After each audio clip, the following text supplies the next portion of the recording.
Hi friends, welcome to our channel. Brahmamudi serial next ఎపిసోడ్లో ఏం జరగబోతోందో ఈ వీడియోలో చూసి తెలుసుకుందాం. కావ్యని తీసుకురావడానికి వెళ్ళిన రాజ్ అసలేం జరిగింది అని తెలుసుకోవడానికి ఈ వీడియోని స్కిప్ చేయకుండా ఎండ్ వరకు చూసేయండి. ఇందిరాదేవి సీతారామయ్యలు ఇద్దరూ కావ్యని తిరిగి వాళ్ళ ఇంటికి తీసుకురావడానికి కనకం వాళ్ళ ఇంటికి వెళ్ళి మాట్లాడుతూ ఉంటారు. అప్పుడు కావ్య, నేను ఏ స్థానంలో ఆ ఇంటికి రావాలమ్మమ్మ గారు అని కావ్య తిరిగి అడిగేసరికి అప్పుడు ఇందిరాదేవి, నాకు అర్థమైందమ్మా, నువ్వు కేవలం వాడి మాటలకి బాధపడుతున్నావని అనుకున్నాను, కానీ వాడి మాటలతో నీ మనసు విరిగిపోయింది అని నాకు ఇప్పుడు అర్థమైంది. నిన్ను తీసుకెళ్ళడానికి రావలసింది నేను, మీ తాతయ్య గారు, మీ అత్తయ్యో కాదు, మీ ఆయన రావాలి.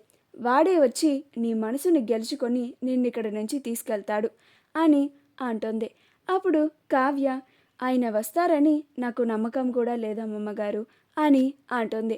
అప్పుడు సీతారామయ్య, వాడు వచ్చినప్పుడే నీకు ఆ నమ్మకం కలుగుతుందమ్మా అని అక్కడి నుంచి సీతారామయ్య ఇందిరాదేవుల ఇద్దరూ తిరిగి వెళ్ళిపోతారు. దుగ్గిరాల వారింట్లో అందరూ కావ్య వస్తుందా రాదా అని ఎదురు చూస్తూ ఉంటారు. అప్పుడు ఇంటి ముందు సీతారామయ్య ఇందిరాదేవిల కారు ఆగగానే రాజ్ వాళ్ళ దగ్గరికి వెళ్తాడు. వెళ్ళి, ఏది కళావతి వచ్చిందా తాతయ్య, ఏది నానమ్మ అని అంటాడు. అప్పుడు ఇందిరాదేవి సీతారామయ్యల ఇద్దరూ, రాలేదు, లోపలికి పద అని వాళ్ళ ముగ్గురు కలిసి లోపలికి వస్తారు.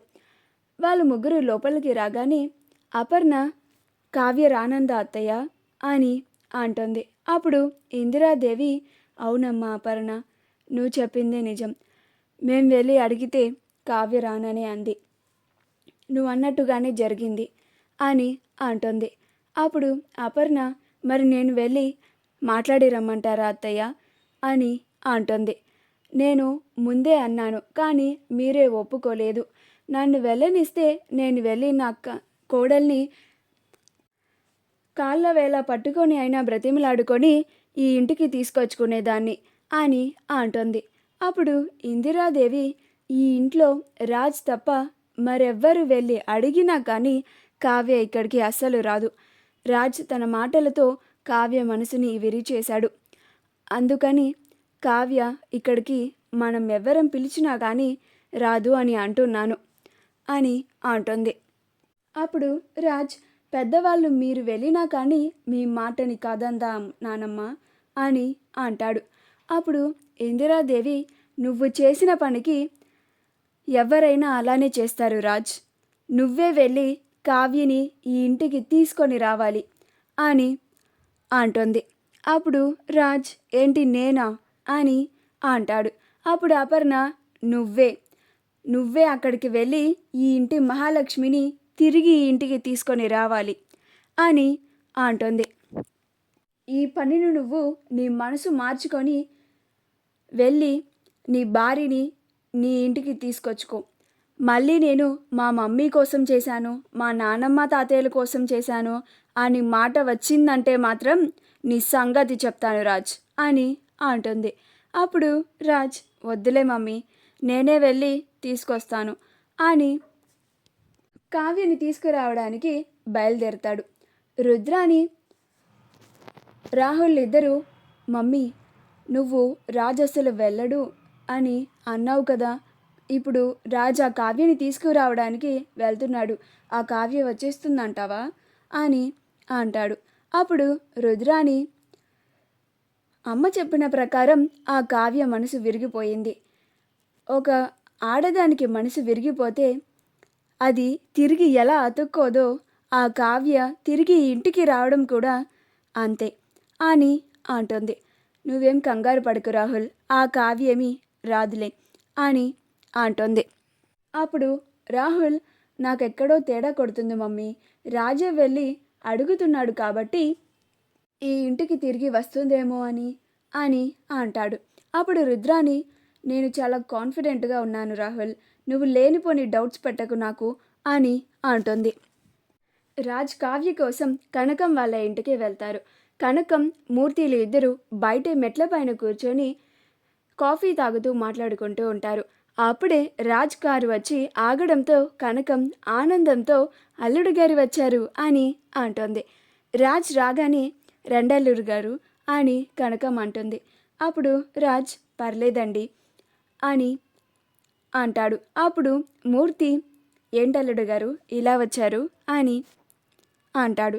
అప్పుడు రాజ్ మా ఇంటి మహాలక్ష్మి ఇక్కడ వెకేషన్కి వచ్చింది, ఎక్కడ సేద తీర్చుకుంటుందో కాస్త చెప్తారా అని అంటాడు.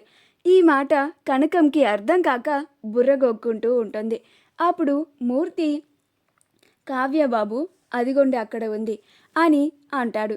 అప్పుడు రాజ్ ఓ మా మహాలక్ష్మి అక్కడుందా అని కావ్య దగ్గరికి వెళ్ళి అని శబ్దం చేస్తాడు. అప్పుడు కావ్య ఏం పట్టించుకోకుండా తన పని తాను చేసుకుంటూ ఉంటుంది. అప్పుడు రాజ్ మళ్ళీ శబ్దం చేస్తాడు. అప్పుడు కావ్య అయినా కానీ అస్సలు పట్టించుకోకుండా తన పని తాను చేసుకుంటూ ఉంటుంది. అప్పుడు రాజ్ ఏంటి నేను వచ్చానని తెలిసి కూడా అసలు నన్ను పట్టించుకోవడం లేదు అని అంటాడు. అప్పుడు కావ్య అప్పుడు రాజ్ని చూసి ఓ మీరు ఇక్కడే ఉన్నారా అని అంటుంది. అప్పుడు రాజ్ ఏంటి ఎటకారమా అని అంటాడు. అప్పుడు కావ్య లేదు మీరు నా కోసం ఎందుకు వస్తారులే అని అనుకున్నాను. అయ్యో ఏంటండి మీరు ఇక్కడికి వచ్చారు అని అంటోంది. అప్పుడు రాజ్ ఆ ఇంట్లో వెలుగు లేదంట, వచ్చి దీపం పెట్టాలంట అని అంటాడు. అప్పుడు కావ్య దీపం పెట్టడానికి వేరే ఆప్షన్ వెతుక్కోండి అని అంటుంది. అప్పుడు రాజ్ నువ్వు వస్తావా రావా అని అంటాడు. అప్పుడు కావ్య నేను రాను అని అంటుంది. అప్పుడు రాజ్ నువ్వు రాకపోతే నీ కాళ్ళు పట్టుకొని అయినా అక్కడికి తీసుకెళ్తాను అని అంటాడు. అప్పుడు కావ్య మీరు అసలు ఏ హక్కుతో నన్ను ఇలా అడుగుతున్నారు అని అంటుంది. అప్పుడు రాజ్ నీ భర్త అనే హక్కుతో అని అంటాడు. అప్పుడు కావ్య భర్తన మరి మొన్న మీరు నన్ను నా భార్యగా పనికి రావు అని అన్నారు, ఇప్పుడు మళ్ళీ భర్త అంటున్నారేంటి అని అంటుంది. అప్పుడు రాజ్ అప్పుడేదో బుద్ధి గడ్డి తిని అలా అన్నాను అని అంటాడు. అప్పుడు కావ్య ఇలా మీకు నచ్చినప్పుడు మీకు భార్యగా, నచ్చినప్పుడు మీకు భార్యగా ఉండకపోవడం నా వల్ల కాదు, నేను ఆ ఇంటికి రాను అని అంటుంది. అప్పుడు రాజ్ రానంటావా, అదేనా నీ ఆఖరి నిర్ణయమా అని అంటాడు. అప్పుడు కావ్య అవును రాను అని అంటోంది. అప్పుడు రాజ్ కావ్యని ఎత్తుకొని తీసుకెళ్ళడానికి ప్రయత్నిస్తూ ఉంటాడు. మా వీడియో కనుక మీకు నచ్చినట్లయితే లైక్ చేయండి, షేర్ చేయండి, మా ఛానల్ని సబ్స్క్రైబ్ చేసుకోండి, పక్కనే ఉన్న బెల్ ఐకాన్ని క్లిక్ చేయడం మాత్రం మర్చిపోకండి.